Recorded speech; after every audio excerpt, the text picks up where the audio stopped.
To clear cache and data for apps in POCO M8 Pro 5G, first of all, we'll need to open settings on our device.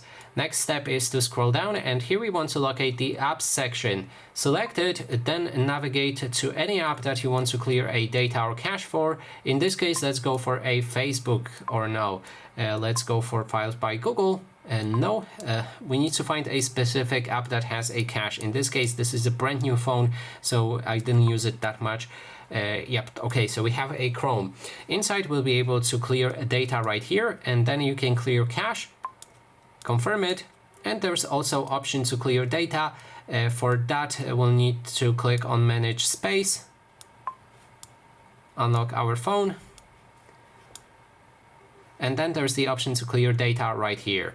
And that is basically everything. Thanks so much for watching, and if you like this video, please consider subscribing.